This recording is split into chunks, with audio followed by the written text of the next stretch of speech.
My job? I push buttons. This is the control panel for entering coordinates. Here's the operator's seat. The mechanic driver sits right here at the wheel. He handles the jacks, opens the covers, and raises the missile. This is the TOCHKA-U tactical ballistic missile system. The missile is tucked safely inside the launcher. And check out this very classy launch prep mechanism. We roll up, do the job, and move out fast to hit the next target. The TOCHKA-U covers all directions. Until the US handed over those fancy ATACMS, the TOCHKA-U held the title of the longest-range ballistic missile in the Ukrainian arsenal. This is the long arm. It reaches out to 120 kilometers.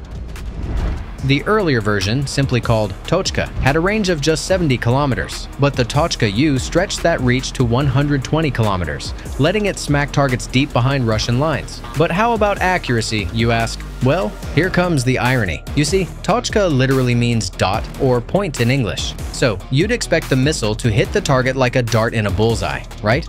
Hold on to your seat. The circular error probable for this system is 235 meters. Here's why. This tactical missile system was originally designed to deliver nuclear warheads ranging from 10 to 100 kilotons in TNT equivalent. And get this, the missile body and the warhead are held together by just 6 bolts. 1, 2, and voila! You've got yourself a nuclear ballistic missile instead of a conventional one. For perspective, the blast radius of a 20-kiloton warhead is about 1 kilometer. So yeah, surgical precision wasn't exactly the priority back then. But Ukraine doesn't have nukes. What Ukraine does have is a slightly more advanced version, TOCHKA-U, with an improved CP of 150 meters, which still isn't great. For comparison, modern ATACMS versions boast a CP of just 10 to 50 meters. So, can you even fire TOCHKA-U and hit anything precisely? Oh, we've hurt them plenty. We've hit HQs, big convoys. To keep it short, we've caused them a lot of damage. It's hard to believe, but here's what you can achieve with a CEP of 150 meters. This is the burning Russian military airfield at Milarovo.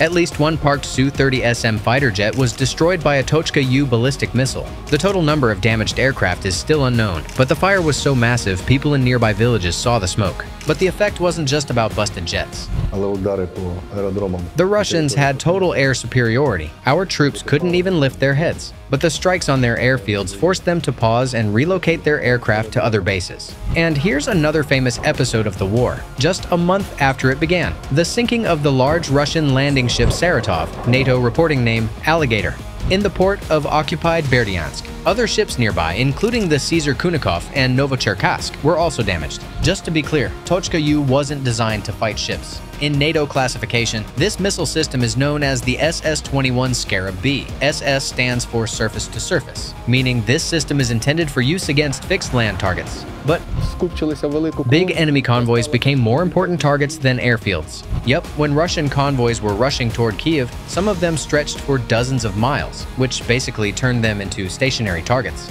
During the first phase of the invasion, we had very good results. We were often told that this or that large convoy was partially destroyed or damaged.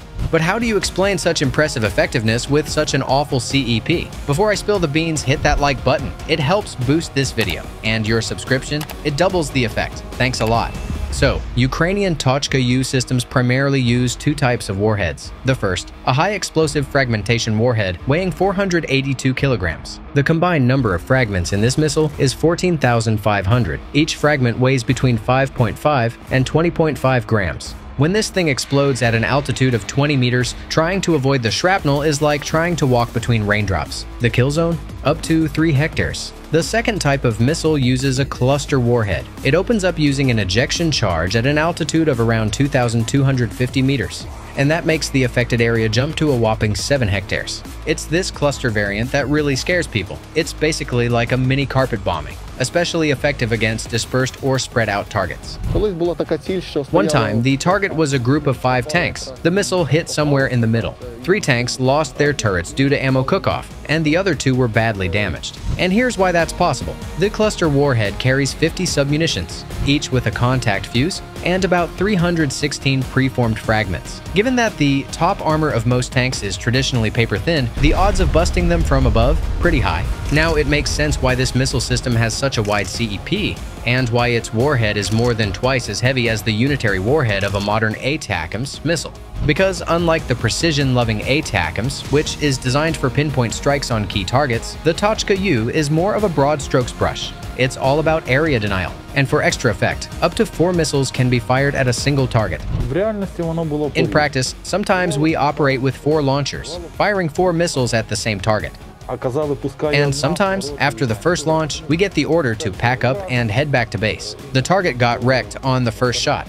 The TOCHKA-U flies along a ballistic trajectory with a max flight time of 136 seconds. Shooting it down, tough but not impossible if the conditions are right. That's why Ukrainians use an even trickier tactic, the combined fire strike. That's when Air Force, MLRS, and artillery all work together. The enemy sees a sky full of targets on radar and struggles to figure out what's what and where to shoot first. That kind of combo works really well. But despite its effectiveness, the TOCHKA-U has some serious limitations that restrict its battlefield use. For starters, its range is considerably shorter than modern tactical missiles like the US ATACMS, which can reach up to 300 kilometers. Yeah, the TOCHKA-U is kind of like your grandpa's shotgun compared to a sniper rifle. This limitation forces TOCHKA-U units to move dangerously close to the front line, which, of course, cranks up the risk of being spotted and wiped out. There were cases where we had to get real close to the front line, for example 13 kilometers. Once upon a time, that was considered a relatively safe distance, but those days are long gone. Drones changed everything. A recon UAV will easily spot such a fat, juicy target, and a loitering munition will waste no time turning it into scrap metal. Another problem? The TOCHKA-U launcher can carry just 1 missile. No options, no upgrades. So, after every launch, the crew has to pack up, drive back, reload, and set up again. That eats up precious time and, you guessed it, makes them even more vulnerable to enemy detection. In this respect, TOCHKA-U is way behind the M142 HIMARS, which can either launch 1 ATACMS missile or a pack of 6 GMLRS rockets. Sure, the GMLRS has a shorter range, but what we fire at one target, the HIMARS can hit several targets at once. Yeah, HIMARS is definitely better. Although the TOCHKA-U is technically a maneuverable system that can deploy in 15 minutes and operate autonomously, it still needs a transport loader vehicle nearby to reload the missile. And when several launchers are in play, they need coordination from a command and staff vehicle. Oh, and let's not forget about the support tail, refueling trucks, maintenance vehicles, weather recon vehicles. Basically, the whole circus comes along with the battery. Hiding this convoy in the wide open steppe? Not exactly a piece of cake. It's like trying to sneak the presidential motorcade into Mar-a-Lago without anyone noticing. That's why. We try to do the launches, the reloads, and especially the relocations at night so nobody can see us. But there's one thing you just can't hide in the dark: the TOCHKA-U itself. This system was adopted way back in 1989. And guess what? Not a single upgrade since. Another downer. None of the complex's components, including the missiles, are manufactured in Ukraine. All production was based in Russia. While Ukrainian facilities can maintain the launchers, they can't build new missiles. And that kind of wipes out all the TOCHKA-U's remaining advantages. At the start of the war, Ukraine had somewhere between 500 to 1,000 missiles. Obviously, they're long gone by now. A few were bought on the side, but even that little stream has dried up. Very soon, all of Ukraine's TOCHKA-U systems will be retired because of the missile shortage, and their crews will need to retrain. In fact, that process is already underway. I recently came back from Germany, where I trained on HIMARS.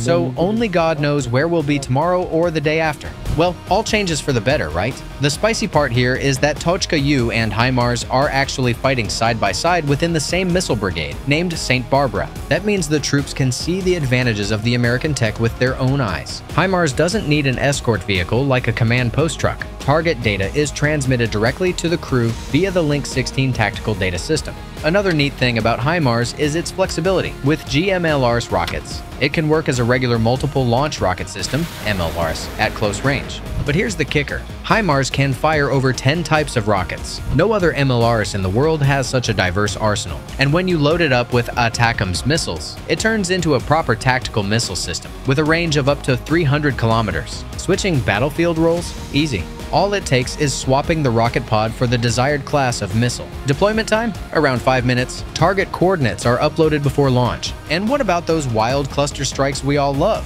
Well, some types of ATACMS also pack a submunition payload. For instance, during Operation Dragonfly, when the Ukrainians destroyed 9 Russian helicopters and damaged 7 more, they used M39 missiles. These carry roughly 950 M74 submunitions. The M74? Think of it as a metal baseball-sized sphere filled with a shaped fragmentation explosive charge inside its oddly shaped shell. Boom. Hundreds of M74s rained down almost simultaneously, creating a deadly cloud of fragments that ripped through trucks, light armor, helicopter hulls, or even parked aircraft. Sure, the area of effect is a bit smaller compared to TOCHKA-U, about 3.6 hectares, but ATACMS makes up for that with far greater range and, of course, superior accuracy thanks to modern guidance systems, including GPS. But wait, HIMARS isn't just for GMLRs or ATACMS. Ever heard of the Precision Strike Missile? It's meant to replace ATACMS and can fly as far as 500 kilometers. Though, sorry to disappoint, they haven't shown up in Ukraine yet. The first batch of PRSM was delivered to the U.S. Army in December 2023, and the Army's already told Lockheed Martin to crank up the range to 1,000 kilometers by using a ramjet engine. We should see this wonder weapon tested later this year, but while we all wait for the next miracle weapon, it's worth keeping an eye on the gear that's making a difference on the battlefield right now. Like this video and tell us in the comments, what topics should we cover next? We'll pick the most liked one for our next video.